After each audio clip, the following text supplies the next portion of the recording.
नमस्कार, मैं गौरी भारती आज पढ़ाने जा रही हूँ कक्षा 12वीं के विधान भाग 2 के प्रथम अध्याय सिल्वर वेडिंग।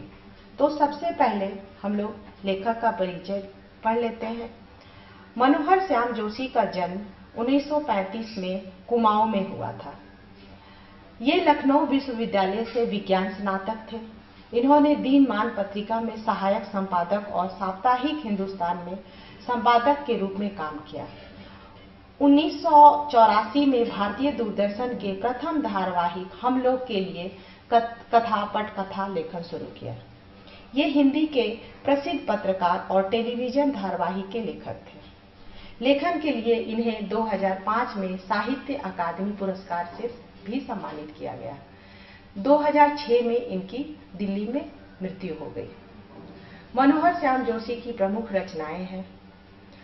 कहानी संग्रह में है संग्रह कुरु कुरु स्वाहा, कसब, हरिया, हरक्यूलिस की हैरानी, हमजाद, कयाथ। व्यंग्य में है संग्रह एक दुर्लभ व्यक्तित्व, कैसे किसांगो, मंदिर घाट की पौड़ियां, टाटा प्रोफेसर।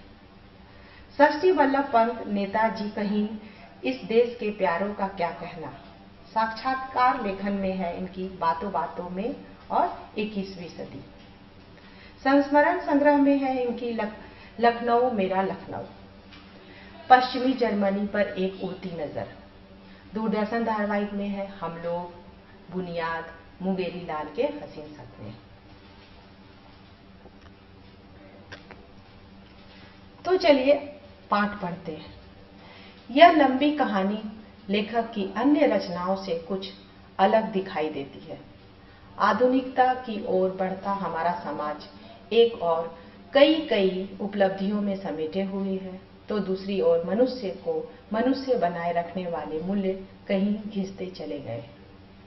जो हुआ होगा और समहाउ इम्प्रॉपर के दो जुमले इस कहानी के बीज वाक्य हैं। जो हुआ होगा में यथास्थितिवाद यानी ज्यों का त्यों स्वीकार कर लेने का भाव है, तो समहाउ इम्प्रॉपर में एक अनिर्णय की स्थिति भी है। ये दोनों ही भाव इस कहानी के मुख्य चरित्र यशोधर बाबू के भीतर के द्वंद्व हैं। वे इन स्थितियों का जिम्मेदार भी किसी व्यक्ति को नहीं ठहराते, वे अनिर्णय की स्थिति में हैं। दफ्तर में सेक्शन अफसर यशोधर पंत ने जब आखिरी फाइल का काम पूरा किया तो दफ्तर की घड़ी में 5:25 हुए थे। वे अपनी घड़ी सुबह शाम रेडियो समाचारों से मिलाते हैं, इसलिए वे दफ्तर की घड़ी को सुस्त बताते हैं। इनके कारण अधीनस्थ को भी 5 बजे के बाद भी रुकना पड़ता है। वापस के समय वे किशनदा के उस परंपरा का निर्वाह करते हैं जिसमें जूनियरों से हल्का मजाक किया जाता है। दफ्तर में नए असिस्टेंट चड्डा की चौड़ी मोहरी वाली पतलून और ऊंची एड़ी वाले जूते पंत जी को समहाउ इम्प्रॉपर मालूम होते हैं। उसने थोड़ी बदतमीजी पूर्ण व्यवहार करते हुए पंत जी की चूनेदारी का हाल पूछा। पंत जी ने उसे जवाब दिया। फिर चड्डा ने पंत जी की कलाई थाम ली और कहा कि यह पुरानी है, अब तो डिजिटल जापानी घड़ी ले लो, सस्ती मिल जाती है। पंत जी उसे बताते हैं कि यह घड़ी उन्हें शादी में मिली है। यह घड़ी भी उनकी तरह ही पुरानी हो गई है, अभी तक यह सही समय बता रही है। इस तरह जवाब देने के बाद एक हाथ बढ़ाने की परंपरा पंत जी ने अल्मोड़ा के रिमजे स्कूल में सीखी थी। ऐसी परंपरा किशनदा के क्वार्टर में भी थी, जहां यशोधर को शरण मिली थी। किशनदा कुंवारे थे और पहाड़ी लड़कों को आश्रय देते थे। पंत जी जब दिल्ली आए थे तो उनकी उम्र सरकारी नौकरी के लिए कम थी। तब किशनदा ने उन्हें मेस का रसोइया बनाकर रख लिया। उन्होंने यशोधर को कपड़े बनवाने व घर पैसा भेजने के लिए 50 रुपए दिए। इस तरह वे स्मृतियों में खो गए। तभी चड्डा की आवाज से वे जागृत हुए और मेनन द्वारा शादी के संबंध में पूछे गए सवाल का जवाब देते हुए कहने लगे, now let me see, I was married on 6 February 1947। Menon ने उन्हें सिल्वर वेडिंग की बधाई दी। यशोधर बाबू खुश होते हुए झपते हुए खुश हुए। फिर भी वे इन सब बातों को अंग्रेजी के चोचले बताते हैं, किंतु चड्डा उनसे चाय, मट्ठी व लड्डू की मांग करता है। यशोधर जी 10 रुपए का नोट चाय के लिए देते हैं, परंतु उन्हें यह समहाउ इम्प्रॉपर फाइन लगता है। अतः सारे सेक्शन के आग्रह पर भी वे चाय पार्टी में शरीक नहीं होते हैं। चड्डा के जोर देने पर वे 20 रुपए और दे देते हैं, किंतु आयोजन में सम्मिलित नहीं होते। उनके साथ बैठकर चाय पानी और गपासट में वक्त बर्बाद करना उनकी परंपरा के विरुद्ध है। यशोधर बाबू ने इधर रोज बिड़ला मंदिर जाने और उसके उद्यान में बैठकर प्रवचन सुनने या स्वयं ही प्रभु का ध्यान लगाने की नई रीति अपनाई है। यह बात उनकी पत्नी व बच्चों को अखरती थी, क्योंकि वे बुजुर्ग नहीं थे। बिड़ला मंदिर से उठकर वे पहाड़गंज जाते और घर के लिए साग सब्जी लाते। इसी समय वे मिलने वालों से मिलते थे। घर पर वे 8 बजे से पहले नहीं पहुंचते थे। आज यशोधर जब बिड़ला मंदिर जा रहे थे तो उनकी नजर किशनदा के 3 बेडरूम वाले क्वार्टर पर पड़ी। अब वहां 6 मंजिला मकान बन रहा है। उन्हें बहुमंजिली इमारतें अच्छी नहीं लग रही थी। यही कारण है कि उन्हें उनके पद के अनुकूल एड्यूजगंज लक्ष्मीबाई नगर पर D टाइप 2 के अच्छे क्वार्टर मिलने का ऑफर भी स्वीकार्य नहीं है और वे यही बसे रहना चाहते हैं। जब उनका क्वार्टर टूटने लगा तब उन्होंने शेष क्वार्टर्स में से एक अपने नाम अलाट करवा लिया। वे किशनदा की स्मृतियों के लिए यही रहना चाहते थे। पिछले कई वर्षों से यशोधर बाबू का अपनी पत्नी व बच्चों से हर छोटी बड़ी बात पर मतभेद होने लगा है। इसी वजह से उन्हें घर जल्दी लौटना अच्छा नहीं लगता था। उनका बड़ा लड़का एक प्रमुख विज्ञापन संस्था में नौकरी पर लग गया था। यशोधर बाबू को यह भी समहाउ लगता था, क्योंकि यह कंपनी शुरू में ही 1500 रुपए प्रति माह वेतन देती थी। उन्हें कुछ गड़बड़ लगती थी। उनका दूसरा बेटा IAS की तैयारी कर रहा था। उसका एलाइड सर्विसेज में न जाना भी उनको अच्छा नहीं लगता। उनका तीसरा बेटा स्कॉलरशिप लेकर अमेरिका चला गया।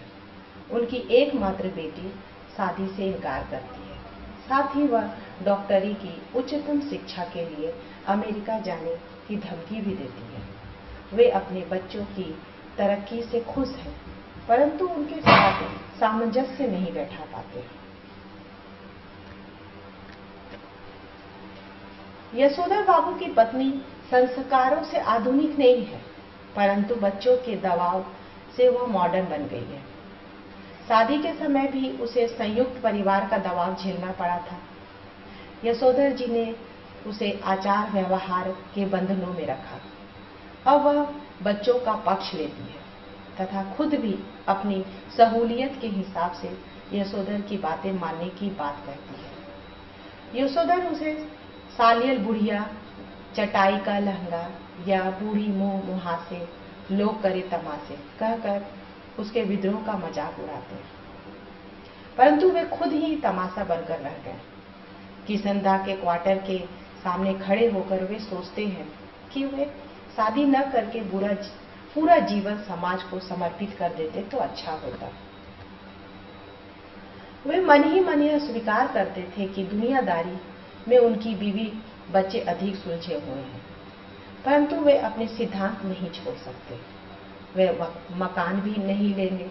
किशनदा कहते थे कि मूर्ख लोग मकान बनाते हैं, सयाने उनमें रहते हैं। रिटायरमेंट होने पर गांव के पुश्तैनी घर चले जाओ। वे इस बात को आज भी सही मानते हैं। उन्हें पता है कि गांव का पुश्तैनी घर टूट फूट चुका है तथा उस पर अनेक लोगों का हक है। उन्हें लगता है कि रिटायरमेंट से पहले कोई लड़का सरकारी नौकरी में आ जाएगा और क्वार्टर उनके पास रहेगा। ऐसा न होने पर क्या होगा, इसका जवाब उनके पास नहीं होता। बिरला मंदिर के प्रवचनों में उनका अब मन नहीं लग रहा है। उम्र ढलने के साथ किशनदा की तरह रोज मंदिर जाने, संध्या पूजा करने और गीता प्रेस गोरखपुर की किताबें पढ़ने का यत्न करने लगे। मन के विरोध को भी वे अपने तंकों में खत्म कर देते हैं। गीता के पाठ में जनार्दन शब्द सुनने से उन्हें अपने जीजा जनार्दन जोशी की याद आ गई। उनकी चिट्ठी से पता चला कि वे बीमार हैं। यशोधर बाबू अहमदाबाद जाना चाहते हैं, परंतु वे पत्नी व बच्चे उनका विरोध करते हैं। यशोधर खुशी गम के हर मौके पर रिश्तेदारों के यहाँ जाना जरूरी समझते हैं तथा बच्चों को भी वैसा बनने की इच्छा रखते हैं। किंतु उस दिन हद हो गई जिस दिन कमाऊ बेटे ने यह कह दिया कि आपको बुआ को भेजने के लिए पैसे मैं तो नहीं दूंगा।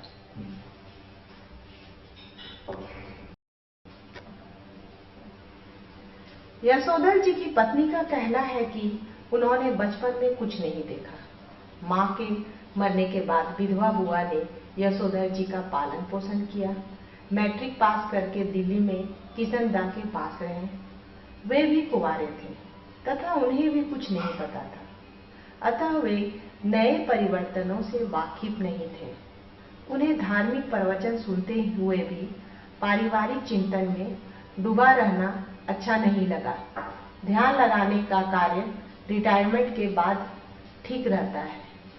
इस तरह की तमाम बातें यशोधर बाबू पैदाइशी बुजुर्गवार हैं, क्योंकि वे औरों के हिलवे में कहाँ कते हैं तथा कहाँ कऊ की ही तह ही सी लगन 30 हंसी हंस देते हैं।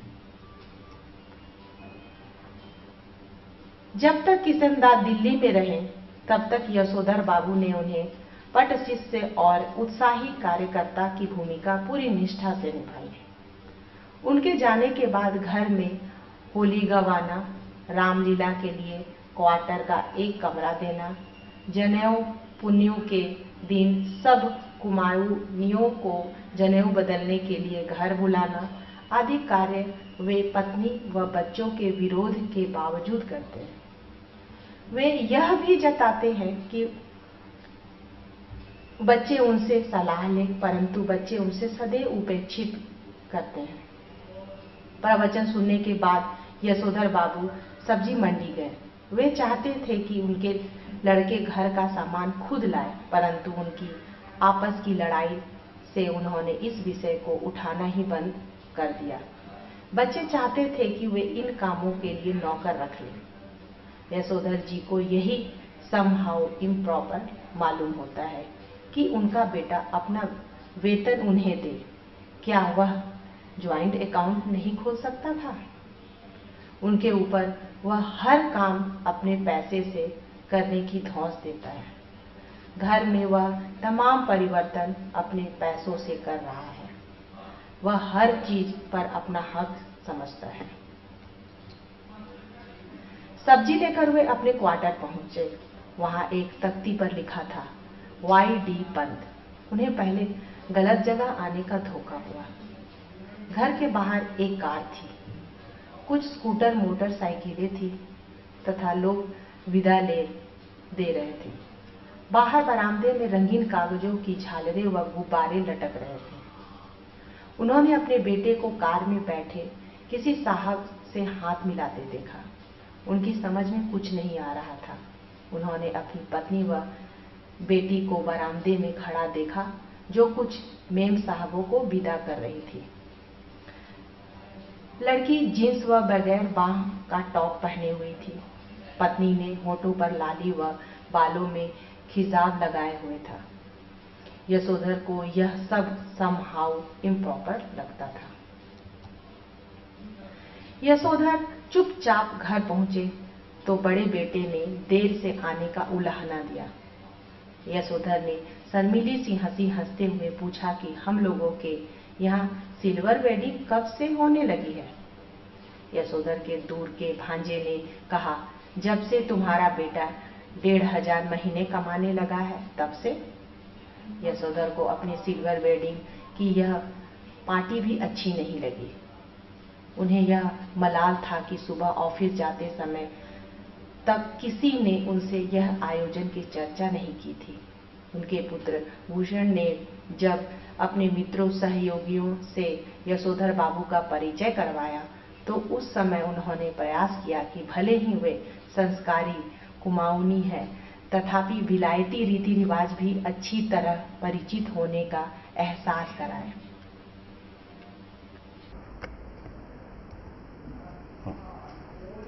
बच्चों के आग्रह पर यशोधर बाबू अपनी शादी की सालगिरह पर केक काटने के स्थान पर जाकर खड़े हो गए।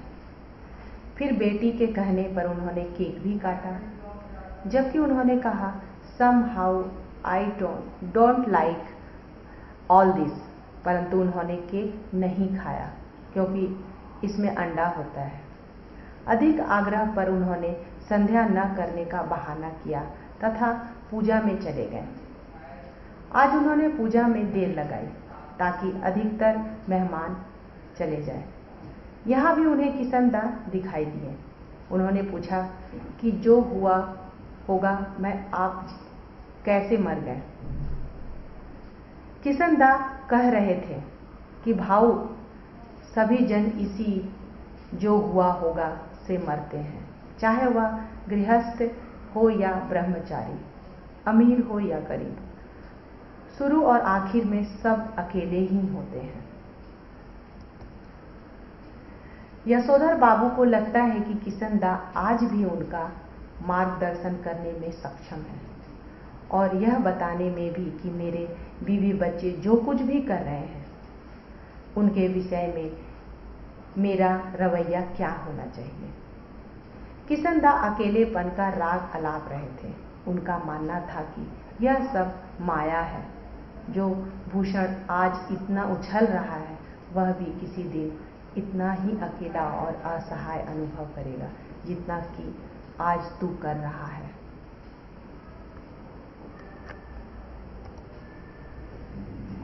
इस बीच यशोधर जी की पत्नी ने वहां आकर झिड़कते हुए पूछा कि आज पूजा में ही बैठे रहोगे?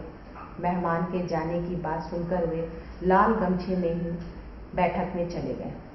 बच्चे इस परंपरा के सख्त खिलाफ थे। उनकी बेटी इस बात पर बहुत झल्लाई। टेबल पर रखे प्रेजेंट खोलने की बात कही। भूषण उनको खोलता है कि यह ऊनी ड्रेसिंग गाउन है। सुबह दूध लाने के समय आप फटा हुआ पुलोवर पहनकर चले जाते हैं, वह बुरा लगता है। बेटी पिता का पैजामा कुर्ता उठा लाई कि इसे पहनकर गाउन पहने। बच्चों के आग्रह पर वे गाउन पहन लेते हैं।